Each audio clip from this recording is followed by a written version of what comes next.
देखते हैं class 10 math chapter number 13.2 4 तक हम लोग क्वेश्चन कर चुके हैं। अब क्वेश्चन नंबर 5 है, तो चलिए देखते हैं question number 5 class 10 math chapter 13.2 question number 5।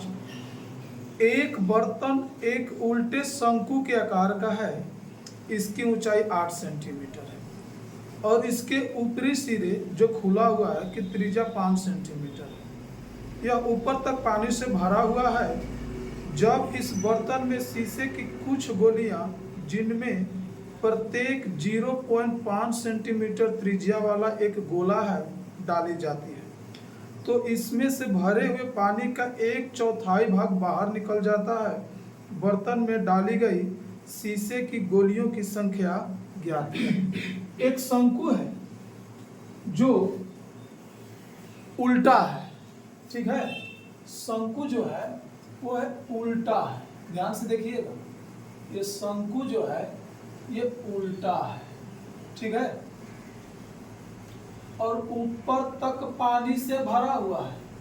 ये सब पानी से भरा हुआ है,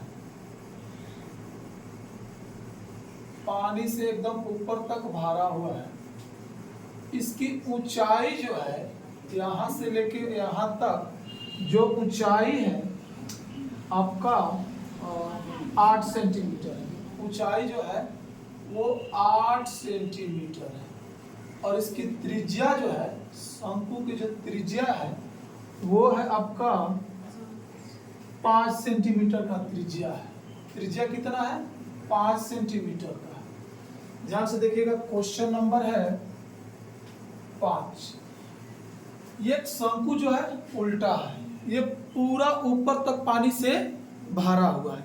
अब इसमें करना क्या है कि इसमें गोल जो है गोलाकार शीशे की कुछ गोलियां जो है वो डाली गई है, ठीक है, जिसमें से प्रत्येक की त्रिज्या जवन है,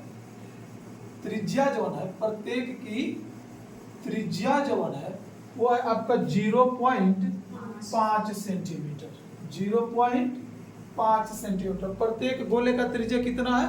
5 सेंटीमीटर। तो आपको बताना है कि गोलियों की संख्या कितनी है, मतलब इस शंकु में कितनी ये गोलियां डाली गई है, ठीक है। तो ध्यान से सुनिएगा। और जब ये शीशे की गोली डाली जाती है तो इस शंकु में जितना भी पानी है उसका 1/4 पानी जो है वो बाहर निकल जाता है। ध्यान से सुनिएगा। इस शंकु में गोली डालने के कारण इस शंकु में जितना पानी है उसका 1/4 भाग पानी बाहर निकल जाता है। ध्यान से देखिए। सबसे पहले शंकु की हम त्रिज्या लिख लेते हैं और ऊंचाई लिख लेते हैं। शंकु की ऊंचाई कितनी है? तो शंकु की ऊंचाई इंच बराबर है 8 सेंटीमीटर।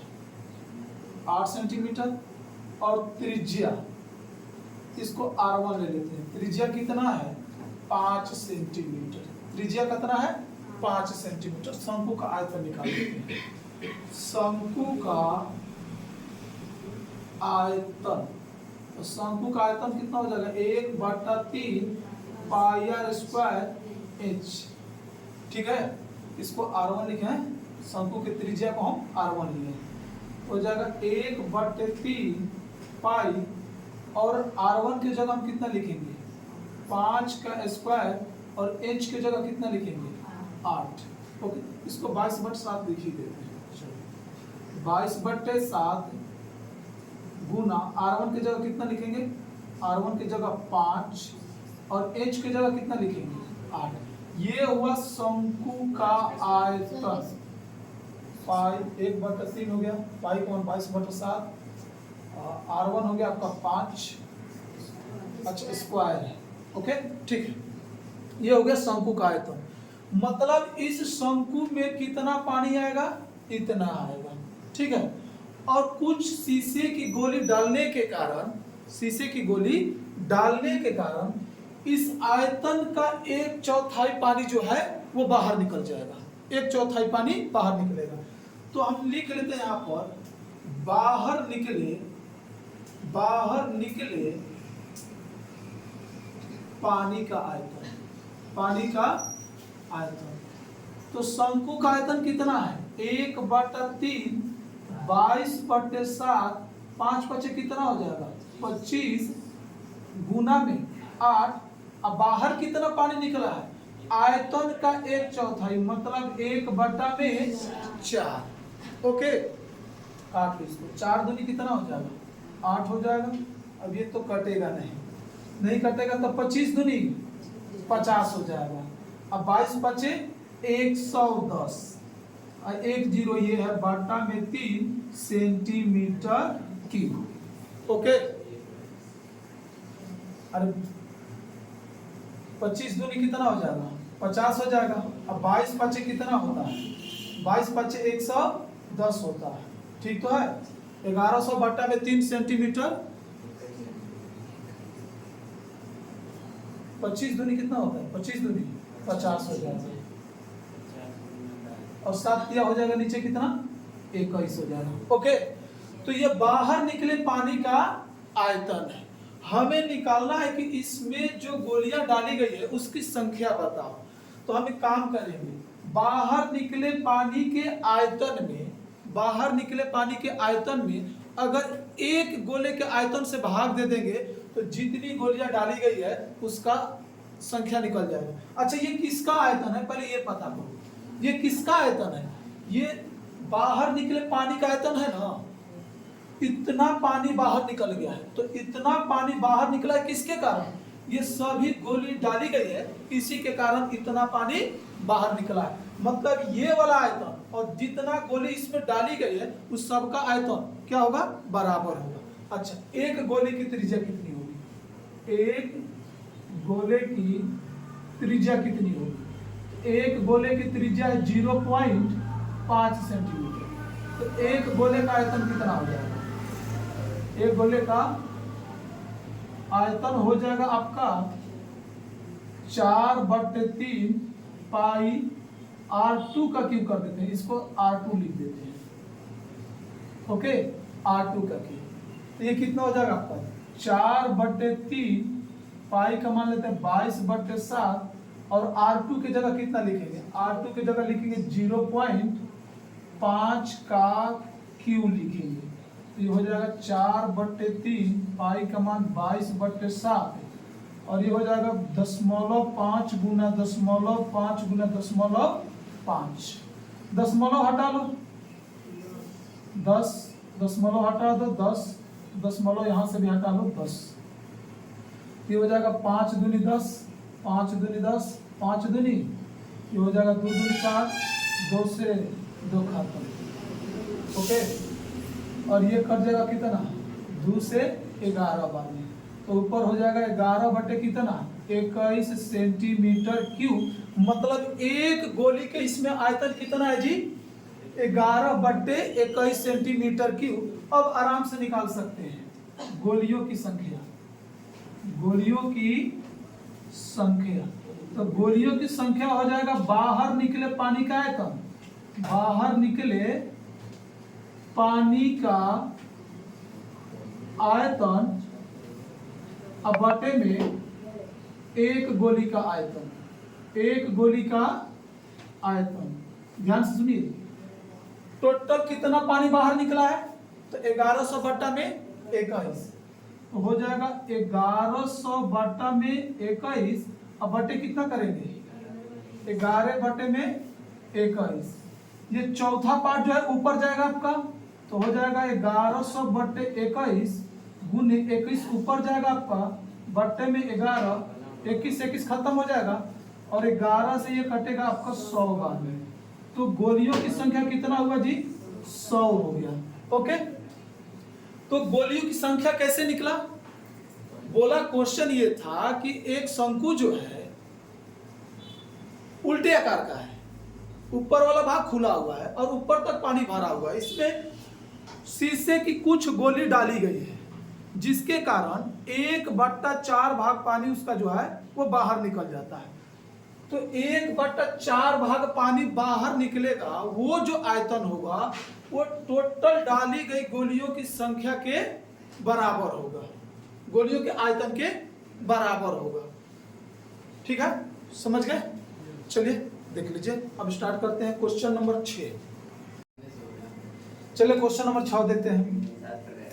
ऊंचाई 220 सेंटीमीटर और आधार व्यास 24 सेंटीमीटर वाले एक बेलन जिस पर ऊंचाई 60 सेंटीमीटर और त्रिज्या 8 सेंटीमीटर वाला एक अन्य बेलन आरोपित है से लोहे का एक स्तंभ बना है।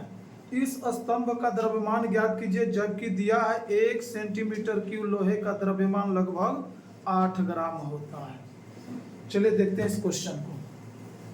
220 सेंटीमीटर आधार, ऊंचाई 220 सेंटीमीटर और आधार का व्यास 24 सेंटीमीटर है। क्वेश्चन नंबर 6 है। ध्यान से देखिए, आधार ऊंचाई कितना है जी? ऊंचाई है 220 सेंटीमीटर। ओके, ऊंचाई है 220 सेंटीमीटर तथा आधार का जो व्यास है वो है 24 सेंटीमीटर वाला एक बेलन है। इस पर एक अन्य बेलन भी है जिसकी ऊंचाई 60 सेंटीमीटर और त्रिज्या 8 सेंटीमीटर है। ध्यान से सुनिएगा, इस पर एक और बेलन है,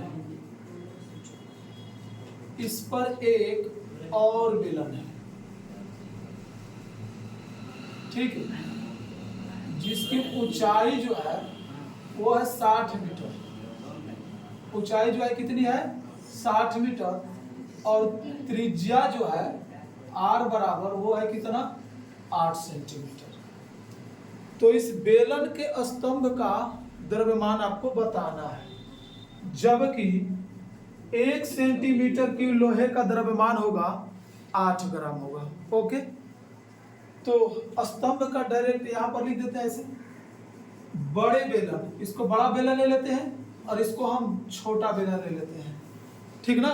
और जैसे घर का पाया होता है ना, पाया देते हैं, इस पर ये बड़ा पाया है, इस पर एक और छोटा सा जो पाया होता है इसको दिया जाता है, ठीक ना। तो बड़े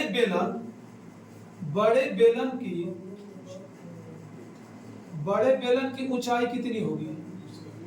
बड़े बेलन की ऊंचाई को H1 ले लेते हैं, ठीक है। 220 सेंटीमीटर है ना साहब, सेंटीमीटर। और व्यास कितना है? व्यास तो देवे किया है, तो बड़े बेलन का डायरेक्ट हम त्रिज्या निकाल लेते हैं। बड़े बेलन की त्रिज्या कैसे निकालेंगे? तो कैपिटल आर से हम ले लेते हैं, इसका भी त्रिज्या दिया हुआ है, इसको स्मॉल आर से और इसको कैपिटल आर से लिख लेते हैं। तो व्यास है 24 सेंटीमीटर, 2 से भाग दे देंगे तो हो जाएगा कितना? 12 सेंटीमीटर। छोटा वाला जो बेलन है, छोटा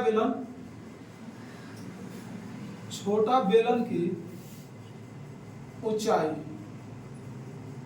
एग्जाम में सही बनाना आप लोग, सब कुछ लिख करके। ओके, छोटे बेलन की ऊंचाई कितनी है जी? 60 सेंटीमीटर। और उसकी त्रिज्या कितनी है? उसकी त्रिज्या है 8 सेंटीमीटर।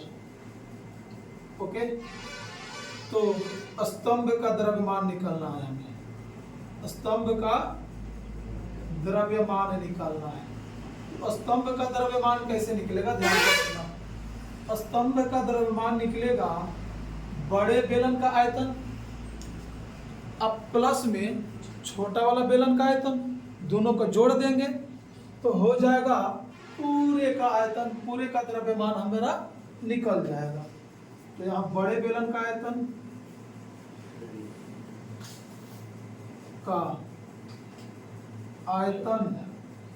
प्लस छोटे बेलन का आयतन।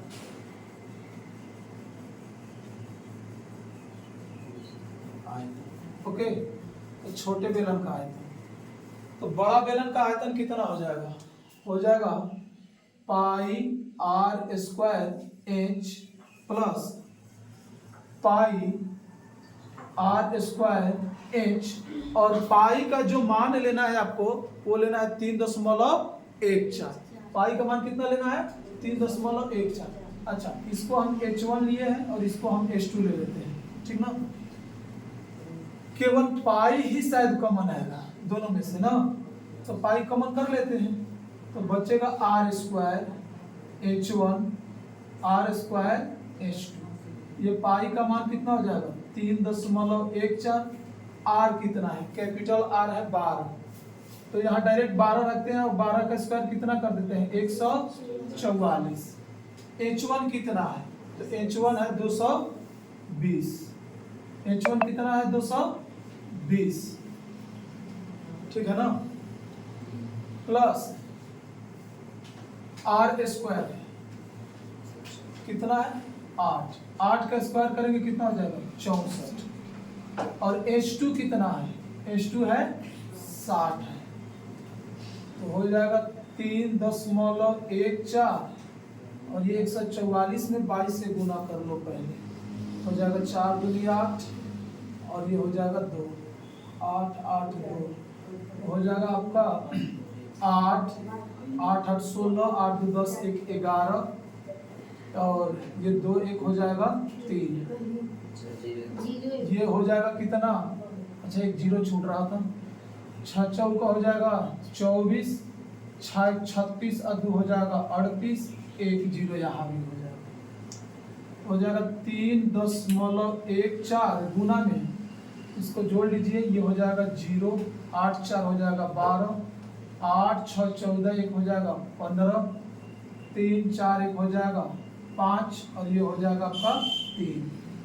अब गुना करें, इतना ही रहने दे, अभी एक गुना कर ही लेते हैं, ठीक, ये 3 5 5 2 0 में हमें गुना करना है 314 से, ये हो जाएगा 0, 4 दूनी 8, 5 चौके 20 और 2 22, 3 चौके 12 2 14 हो जाएगा, ये 0 हो जाएगा, 2 हो जाएगा, 5 5 ये हो जाएगा 3, 0 6 5 3 15 1 16, 3 का 9 1 हो जाएगा 10।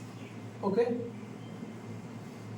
तो गुना करने पर टोटल आएगा आपका 0 8, ये हो जाएगा 2 6 5 11 2 13, 5 5 10 4 14 1 15 हो जाएगा, 6 3 9 10 1 11 हो जाएगा, ये 1 हो जाएगा और ये भी 1 हो जाएगा, 2 अंक बाद दशमलव, इतना सेंटीमीटर क्यूब पूरा ये स्तंभ का द्रव्यमान आ गया, ठीक है, पूरे स्तंभ का द्रव्यमान आ गया इतना। अब बोला है कि 1 सेंटीमीटर क्यूब, ध्यान से सुनिए, 1 सेंटीमीटर क्यूब लोहे का द्रव्यमान, 1 सेंटीमीटर क्यूब लोहे का द्रव्यमान, लोहे का द्रव्यमान जो होता है वो 8 ग्राम होता है, कितना जी 8 ग्राम। तो कितना सेंटीमीटर क्यूब लोहा लगा है स्तंभ को बनाने में, 1 1 1 5 3 2.80 सेंटीमीटर क्यूब में जो लोहे का द्रव्यमान होगा होगा 8 गुना, ये हो जाएगा 111 532.80, गुना कर लेते हैं तो हो जाएगा कितना, 0 8 8 हो जाएगा 8 8 64, 4 हाथ से 6 हो जाएगा, 2 अंक का दशमलव दे दीजिए, 8 दूनी 16 6 22 हो जाएगा, 22 के 2 हासिल 2 हो जाएगा, 3 8 24 और 2 26 के 6 हासिल 2 हो जाएगा, 8 5 40 और 2 42 के 2 4 हो जाएगा, 8 4 12 हो जाएगा और 8 1 9 और ये हो जाएगा कितना 8, ये ग्राम हुआ, ठीक ना, मतलब इतना सेंटीमीटर क्यूब में लोहा जो होगा इतना ग्राम होगा, लेकिन इसको केजी में बदलना है, तो केजी में बदलना है तो 8 9 2 2 6 2.40 में हम 1000 से भाग देते हैं, ग्राम को केजी में बदलने के लिए कितना से भाग देते हैं 1000 से भाग दे देंगे, तो 2 अंक बाद दशमलव पहले से है, नीचे से 3 जीरो है, तो 3 और 2 5 अंक बाद दशमलव दे दीजिए, ठीक, 8 9 2 2 6 2 4 0 और 2 और 3 5 अंक, 1 2 3 4 5 अंक, यानी हो जाएगा 892.26 केजी। ये होगा आपका क्वेश्चन नंबर 6 का आंसर। देख लीजिए, उसके बाद क्वेश्चन नंबर 7 देखते हैं, ठीक है। चलिए क्वेश्चन देखिए, एक ठोस में ऊंचाई 120 सेंटीमीटर और त्रिज्या 60 सेंटीमीटर वाला एक शंकु सम्मिलित है, जो 60 सेंटीमीटर त्रिज्या वाले एक अर्धगोले पर आरोपित है। ओके, इस ठोस को पानी से भरे हुए एक लंबवृत्तीय बेलन में इस प्रकार सीधा डाला जाता है कि यह बेलन की तली को स्पर्श करे। यदि बेलन की त्रिज्या 60 सेंटीमीटर है और ऊंचाई 180 सेंटीमीटर है तो बेलन में शेष बचे पानी का आयतन ज्ञात करें। देखिए भाई साहब, क्वेश्चन का क्या रहा, इसमें तीन फिगर एक साथ मिलाया हुआ है। ठीक, एक अर्धगोला है, अर्धगोला के ऊपर शंकु रखा हुआ है और इस प्रकार जो ठोस बन रहा है इसको उठा करके एक बेलन में जो पानी से भरा हुआ है उसमें डाल दे रहा है और पूछ रहा है कि शेष बचे पानी का आयतन क्या होगा। यही आपको निकालना है। पहले फिगर देखते हैं। फिगर ये है, क्वेश्चन ये है, क्वेश्चन नंबर 7, क्वेश्चन ये है कि एक ठोस में 120 सेंटीमीटर ऊंचाई और 60 सेंटीमीटर वाला एक शंकु सम्मिलित है जो 60 सेंटीमीटर त्रिज्या वाले अर्धगोले पर आरोपित है। पहले तो अर्धगोला बना लेते हैं।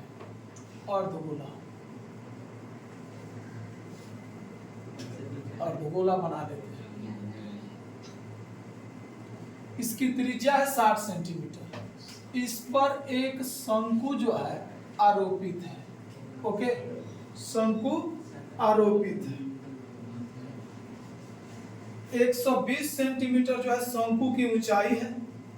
शंकु की ऊंचाई कितनी है? 120 सेंटीमीटर। h बराबर जो है h नहीं लिखते हैं अभी, और त्रिज्या जो है 60 सेंटीमीटर। त्रिज्या कितनी है? 60 सेंटीमीटर।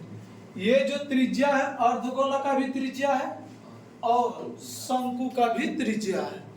अब इस ठोस को उठा करके एक बेलनाकार वाले बर्तन में डालना है जो पानी से पूरा जो है वो भरा हुआ है। ठीक है, और इस प्रकार डालना है कि ये जो अर्धगोला का ये जो नीचे वाला पार्ट है ना वो बेलन के तली को स्पर्श करे। तो त्रिज्या तो है 60 सेंटीमीटर, ठीक ना। तो इसको यहीं पर हम बेलन ही बना देते हैं, बेलन में ही डाल देते हैं इसको, ठीक ना। ध्यान से देखिए, त्रिज्या को ही टच करेगा, ठीक ना, क्योंकि बेलन का जो त्रिज्या है वो भी कितना है? 60 सेंटीमीटर ही है। बेलन की त्रिज्या कितनी है? 60 सेंटीमीटर।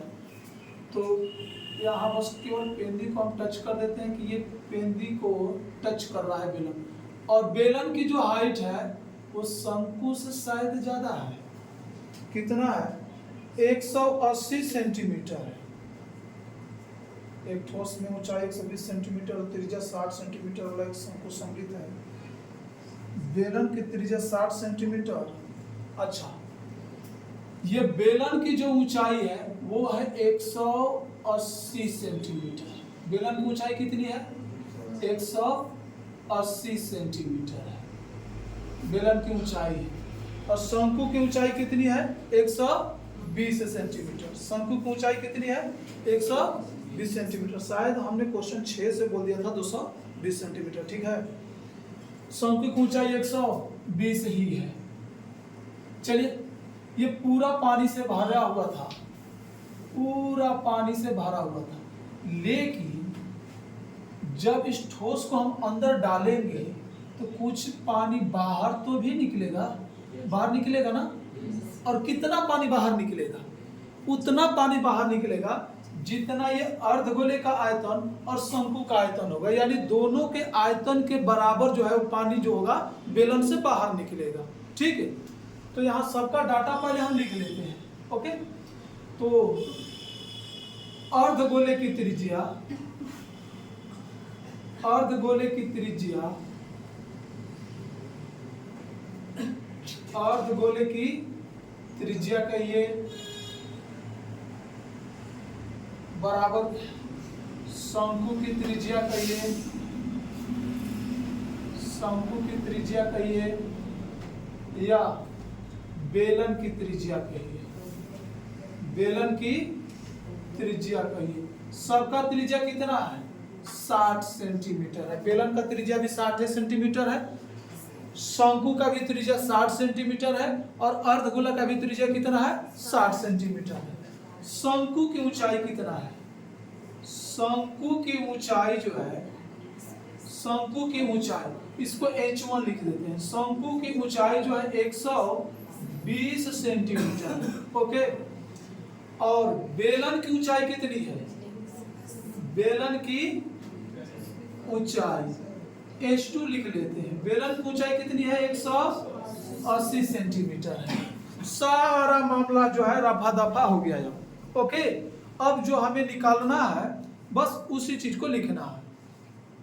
अब हमें बोला है कि अगर इस ठोस को बेलन के अंदर डालते हैं तो इसमें कितना पानी शेष बचेगा, ठीक ना? तो बेलन में शेष बचे पानी का आयतन, ध्यान से सुन लीजिए। बेलन में शेष बचे पानी का आयतन कैसे निकालेंगे? एक सेकेंड। बेलन का आयतन, बेलन का आयतन माइनस करेंगे। बेलन के आयतन को बेलन के आयतन में से माइनस कर लेंगे। किसको? अर्धगोला के आयतन और शंकु के आयतन को, ठीक ना? अच्छा, इस बेलन में कितना पानी आएगा? तो इस बेलन का जितना आयतन होगा उतना पानी आएगा, और इस ठोस को डालने से पानी बाहर निकला है तो कितना पानी? तो जितना ही दोनों का आयतन है उतना पानी तो बाहर निकल जाएगा, तो शेष कितना बचेगा? तो बेलन के आयतन में से ये दोनों का आयतन हम घटा लेते हैं। तो अर्धगोले का आयतन, गोले का आयतन अब प्लस किसका? शंकु का आयतन, शंकु का आयतन हो गया। अब आगे देखते हैं बेलन का आयतन कितना हो जाएगा। बेलन का आयतन हो जाएगा पाई r स्क्वायर h1। बेलन की ऊंचाई को हम h2 लिखे हैं। ओके, माइनस करना है। अर्धगोले का आयतन, अर्धगोले का आयतन कितना हो जाएगा? अर्धगोले का आयतन हो जाएगा 2/3 पाई r क्यूब। सबका r, सबका त्रिज्या जो है एक ही है इसलिए r ही लिखे हैं, ठीक है? 2/3 पाई r क्यूब प्लस शंकु का आयतन हो जाएगा 1/3 पाई r स्क्वायर h, लेकिन इसका हम h1 लिखे हैं। शंकु की ऊंचाई क्या लिखे हैं? h1 लिखे हैं। अच्छा, कुछ कॉमन भी आएगा, पाई आ जाएगा, तीनों में से आ जाएगा। लगता है r स्क्वायर भी कॉमन आ जाएगा ना? तो पाई r स्क्वायर कॉमन कर लेते हैं।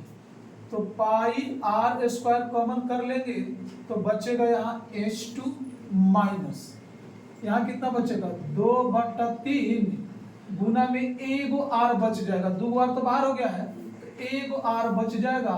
फिर 1/3 पाई r स्क्वायर तो बाहर आ गया है, तो क्या बचेगा? यहाँ h1 बचेगा। ओके, चलिए अब आगे देखते हैं। पाई का मान 22/7, r कितना है जी? 60, तो हम लिख लेंगे 60 गुना 60। h2 कितना है? 180 माइनस 2/3, 2/3 r के जगह कितना? 60 प्लस 1/3 h1 के जगह कितना? h1 है कितना? 120। तो 3 से कट जाएगा 40 बार में, ये 3 से कट जाएगा कितना? 20 बार में। ये हो जाएगा 22/7 गुना 60 गुने 60, और ये हो जाएगा 180 माइनस 20 दूनी 40 हो जाएगा। अब प्लस ये कितना? 40 हो जाएगा। ओके, गुना कर ही लेते हैं ना जी। 22 से 6 में गुना करेंगे तो हो जाएगा 132। 22 का 132 हो जाएगा। फिर 6 से गुना कर लो तो हो जाएगा 6 दूनी 12, 6 × 18 1 19 हो जाएगा। 6 और 1 7 हो जाएगा, बट्टा में 7। ये हो जाएगा आपका डबल 0 हो जाएगा, और ये होगा 180 माइनस 40, 40 कितना?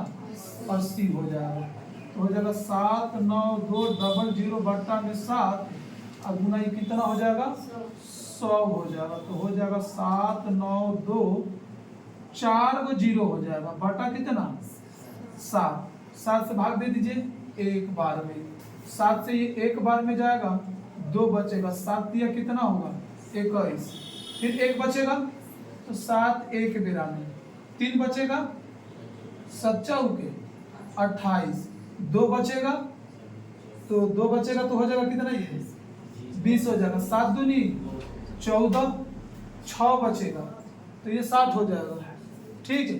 तो 60 हो जाएगा तो ये कितना हो जाएगा 7 8 56 4 बचेगा तो 4 बचेगा तो 40 कर देते हैं तो 7 5 35 फिर 5 बचेगा तो 7 7 49 1 बचेगा 7 1 बेरा में जाएगा तो लगभग जो आंसर होगा 7 1 बेरा में जाएगा लगभग जाएगा तो 7 7 49 1 बचेगा ना तो 31 4 2 8.57 सेंटीमीटर क्यूब लिख सकते हैं।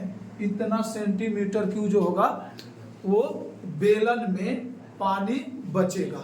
ओके चलिए क्वेश्चन नंबर अब आपका एक ही क्वेश्चन बचा है क्वेश्चन नंबर 8 चलिए देख लीजिए।